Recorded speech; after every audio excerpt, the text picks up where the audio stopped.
Le soleil de Dakar s'était levé tôt ce mardi matin, étendant ses rayons dorés sur l'avenue bordée de palmiers où se dressait le majestueux tribunal de la capitale sénégalaise. À l'intérieur, la salle d'audience était déjà bondée, saturée de murmures et d'odeurs de poussière mêlées à l'humidité de la mer proche. Des journalistes installaient leurs caméras, des familles prenaient place sur les bancs de bois, et l'air vibrait d'une tension presque palpable. Tout devant, une fillette aux cheveux nattés, vêtue d'une robe bleue passée et de baskets trop usées, balançait ses jambes trop courtes pour atteindre le sol. Elle s'appelait Naelia Mendy, âgée de seulement 8 ans, mais dans ses yeux brillait une lueur de détermination qui contrastait avec son âge. Ses grands yeux noirs restaient fixés sur son père, assis au banc des accusés, menotté, la tête basse. Cet homme, Karel Mendy, était un mécanicien bien connu dans son quartier de la Médina. Grand, mince, les mains marquées par des années de labeur, il tentait de sourire à sa fille malgré la peur et la honte qui l'écrasaient. Les accusations étaient lourdes. Vol à main armée dans une pharmacie du centre-ville. Les preuves semblaient irréfutables, des images de vidéosurveillance, un témoin affirmant l'avoir reconnu, et même un relevé téléphonique plaçant son portable dans le quartier au moment du crime. Les chuchotements dans la salle portaient déjà une sentence silencieuse. Mais, au premier rang, Naelia se répétait sans relâche dans son cœur « Papa n'a pas fait ça ». Petite pause dans le récit.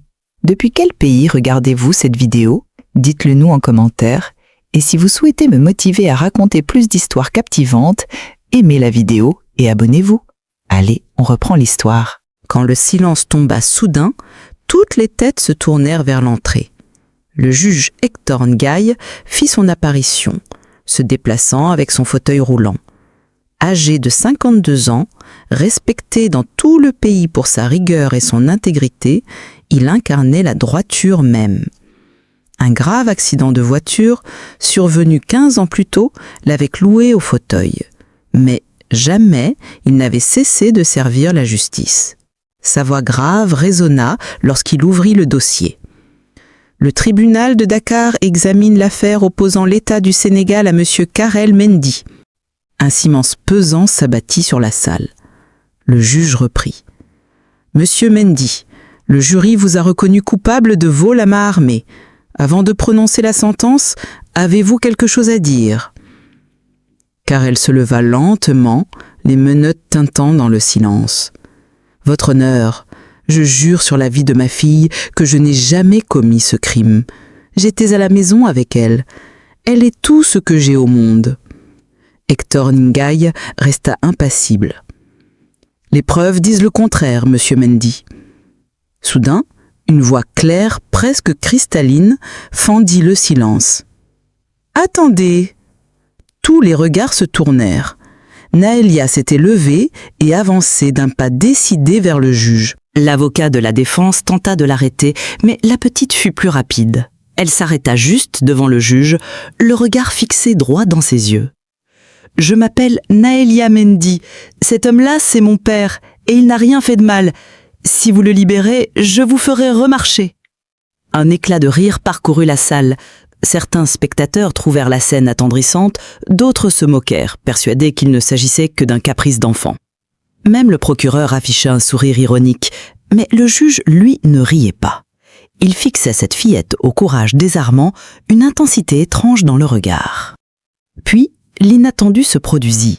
Un fourmillement parcourut ses jambes, une sensation oubliée depuis 15 longues années. Tremblant, il s'appuya sur ses accoudoirs et, devant toute la salle médusée, parvint à se lever quelques secondes.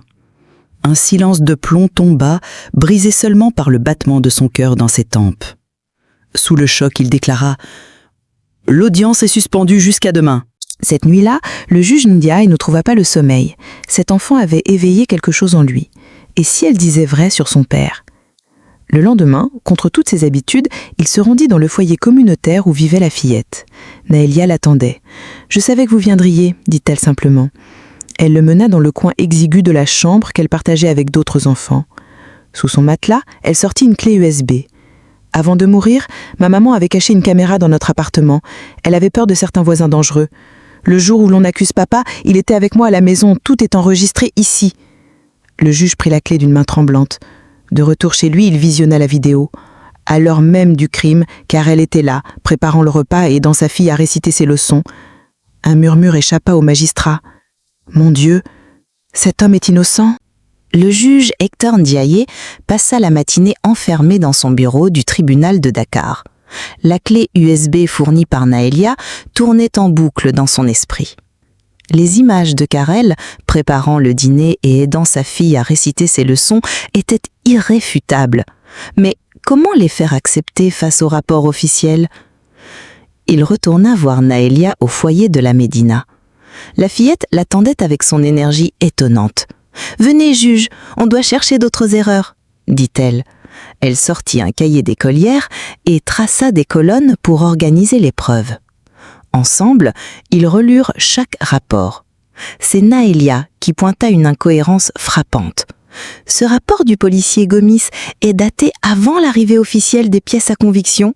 Comment est-ce possible ? Hector resta silencieux quelques instants. Elle avait mis le doigt sur un élément capital. Sous la lumière tamisée de la cour du foyer, le juge regarda cet enfant et comprit qu'il n'était plus seul dans ce combat. Une alliance improbable venait de naître, un magistrat fatigué et une fillette au courage d'acier. Le lendemain, au bureau du juge, son ami Denis Faye entra, l'air grave. « Hector, ce que tu t'apprêtes à faire est dangereux. Tu risques ton poste, ta réputation et plus encore. » Le juge répondit calmement. « Denis, si je ferme les yeux, alors je ne mérite plus ma robe. Je préfère perdre ma carrière que de laisser un innocent en prison. » Denis soupira, secoua la tête et quitta la pièce, impuissant. Le soir, la maison d'Hector s'était transformée en salle d'enquête improvisée.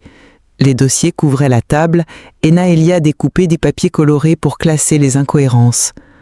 Le juge observait sa concentration et se surprit à sourire. Soudain, un bruit métallique retentit derrière la maison. Comme un loquet forcé, Hector sentit son cœur battre plus fort. Il comprit que les menaces n'étaient plus seulement des paroles. Le danger venait d'entrer dans sa vie. La porte arrière s'ouvrit brutalement. Lionel Gomis entra, imposant, une arme à la main. Ses yeux rouges trahissaient une colère incontrôlable. « Vous croyez pouvoir ruiner ma vie avec vos enquêtes ?» Naëlia, terrorisée mais résolue, répondit d'une voix tremblante. « Mon père est innocent, et vous le savez. » Furieux, l'agent la saisit par le bras et la plaqua violemment contre le mur. Hector manœuvra son fauteuil pour s'interposer. Pris dans sa rage, Gomis lâcha des aveux. « Ton père était un coupable parfait.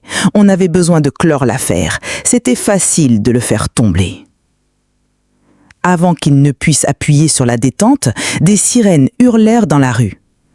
Des gyrophares bleus et rouges illuminèrent les vitres. Des policiers, alertés par le voisin du juge, firent irruption.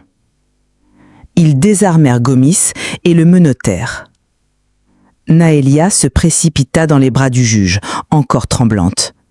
Hector la serra contre lui, reconnaissant d'être encore en vie. Le lendemain, Dakar ne parlait que de l'arrestation de l'agent Gomis. Les radios diffusaient l'information, les journaux titraient sur la corruption policière et le tribunal était envahi de curieux. Quand le juge Hector Ndiaye entra dans la salle, un silence impressionnant se fit. Pour la première fois depuis 15 ans, il marchait, appuyé sur une canne. Chaque pas résonnait comme une victoire. Il annonça la réouverture du dossier. Avec précision, il présenta la vidéo, les incohérences relevées et les antécédents de Gomis. Le parquet, contraint par ses preuves, retira toutes les charges. Au banc des accusés, Karel releva enfin la tête. Dans ses yeux brillait une lueur d'espoir qu'il n'avait pas connue depuis des mois. Naëlia, au premier rang, souriait fièrement. Quand le verdict fut prononcé, la salle entière applaudit. Karel éclata en sanglots et serra sa fille contre lui. « Nous avons réussi, ma princesse !»« Oui, papa, nous avons réussi !» répondit-elle avec joie. Ils s'avancèrent vers le juge.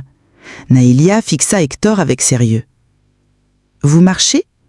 Mais vous vous appuyez encore sur une canne. laissez-moi finir le miracle. » Elle posa doucement ses mains sur ses jambes.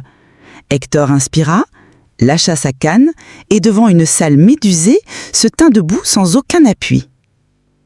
Un silence sacré emplit la pièce, avant que des applaudissements et des larmes ne jaillissent de toutes parts. Le miracle promis par une enfant de 8 ans venait de se réaliser sous les yeux de tout Dakar. 3 semaines plus tard, dans une petite maison de Pékin, la vie avait repris son cours, car elle travaillait à nouveau au garage, ses mains couvertes de graisse mais son cœur apaisé. Naïlia, elle, préparait son cartable pour intégrer une nouvelle école.